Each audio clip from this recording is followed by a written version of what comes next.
What's going on, everybody? It is your boy Dylan Matthews back at it again with another hometown take.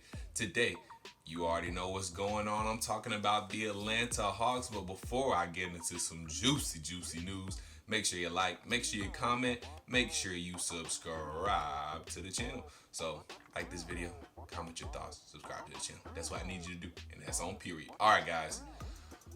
Woo! We gotta unpack some news that just broke not too long ago. Do we have a problem in Atlanta? It ain't Houston. Do we have a problem? Atlanta. Do we have a problem? It might seem like we have a problem in Atlanta with the Hawks and our two young stars, or budding stars. We know Trae Young is a star. John Collins, the debate is still out, but John Collins might have a problem with old Trae Young and how the offense is being ran. So, multiple sources, multiple articles have come out and said, and this is according to Chris Kirshner and Sam Amick, I don't know if I said the name right, I'm sorry, of The Athletic. And there was a meeting that took place one day after the Hawks blew 15-point leads back-to-back games, that is, against the Cleveland Cavaliers and the New York Knicks. You all know the story. So during the meeting, John Collins reportedly said the Hawks, and I quote, need to get into offensive sets more quickly to limit all those early shot clock attempts that leave his teammates on the outside looking in. Collins also reportedly said that he wanted to be involved in an offense with more ball movement and flow than one that Trae Young currently dominates. So he's basically saying that he's not sure if he rocking with playing with Trae Young right now. And I kind of see it both ways. On one hand, Trae does a great job in his shooting ability on keeping the defense honest and making it so tough for defenses to guard not only Trae Young, but the Atlanta Hawks as an entire offense. On another hand, you don't want to see Trae Young, as soon as he comes over the half-court stripe, coming off a pick and shooting a three from the start of the end of, depending on which end of the course you're on, the end of the Hawks logo. I understand that.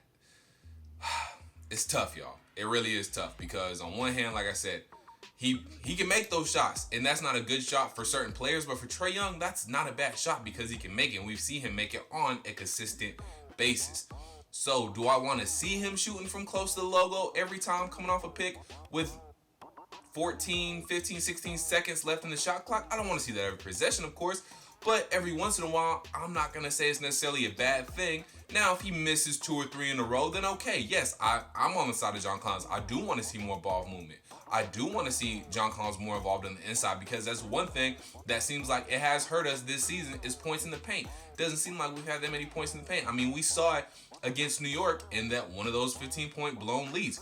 They killed us in the paint. They killed us in paint scoring. Julius Randle had a field day, and maybe we could have neutralized some of that with going to Clint Capella more, going to John Collins more, who, like I said, in this article said he wants to be more involved in the offense. And I want to see John Collins more involved in the offense as well because he can fill it up. He can get points in the paint.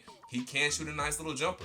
He can be open from 3 and knock down a 3. We've seen that as well. John Collins has a bag, an offensive bag. Let him get his arsenal. I understand why he wants to be involved in the offense more. I get all of that. We have to just find a balance, and that's the thing right now. Are Trae Young and John Collins going to be able to find a balance with this? Because it's a little frustration right now, might be a little bit of beef, and I know, all this could go away with winning. And it starts on Saturday, tomorrow, with the Charlotte Hornets. So we'll see. That's one thing to pay attention to. Is John Collins going to be a lot more involved? Is Trae Young going to make it a point to get John Collins a lot more involved in the game tomorrow, especially on the offensive side of the ball? We know we've always seen the great chemistry with throwing the alley-oops and stuff like that, but, coming off screens, is he going to hit him on the pick and pop? Is he going to throw the ball to him down more low in the post and let him work, back somebody down, post somebody up? Is he going to let John do a lot of that more? Because we don't see too much of that. We see it and we love to see, the lobs and things like that. He finds him for 3 every now and again, but is he going to find him on a pick and pop, like I said? Is he going to throw the ball to him down in the low post on the block? Are we going to see more of that? John Collins, I think, wants more of that. Like you said, he wants more ball movement, which I do too. Like I said, it's great when Trae Young is knocking down those long threes. Love to see it.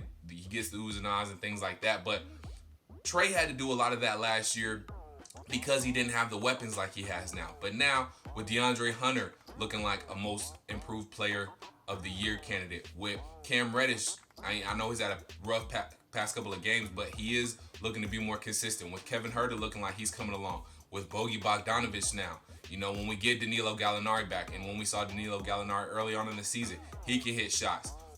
Solomon Hill, he can hit shots. The point is, he's got so many more weapons now. He can afford to move the ball around a little bit more. He can afford to facilitate a little bit more. And maybe, now that I'm doing some digging, maybe this is why we saw Trae not be very aggressive in the first quarter of that Charlotte game, because according to this, if the timestamp is correct, this meeting happened after the Cleveland and the Knicks. So maybe this was before Charlotte. Maybe Trae was feeling some type of way, or maybe he was just trying to do a good job of facilitating and showing like, hey, I'm not going to shoot. Maybe it was Trae being a little petty and be like, all right, y'all want me to shoot? Look at what we doing. Look at how we do when I'm not shooting. Look how we fare when I'm not shooting. Y'all shots broke. So maybe that's a part of it. I'm not saying it is or it isn't. Maybe it was just him trying to genuinely facilitate more, not shoot as much, and make it a point not to shoot because he was not shooting at all in the first quarter. I said it in my recap video against the Charlotte Hornets. So maybe that's where that comes from. Maybe that's where that bad first quarter from Trae Young really comes from. Oh no, it's a lot to unpack. It's a lot to dig into. It's a lot left to be seen. We'll see how Trae Young and John Collins look together on the court tomorrow against the Charlotte Hornets. But, yo, they don't get this figured out. Is John Collins going to get traded? What do y'all think? Let me know. Because we know John didn't come to a long-term agreement with the Hawks in this offseason. He's going to be a restricted free agent at the end of the year if no term is agreed to. Can we see John Collins get traded? Because I would have to think, and I think right now, Travis Schlenk, our GM, is a very, very smart individual. He's a smart guy. He knows what he's doing. If he knows there's not going to be a future between John Collins and the Atlanta Hawks, he's going to get something back for that talent. He's going to get something back for John Collins. He's not just going to let him walk for free. Okay? So, it's going to be interesting to see, y'all. Is John Collins on the trade block starting right now after he let this leak?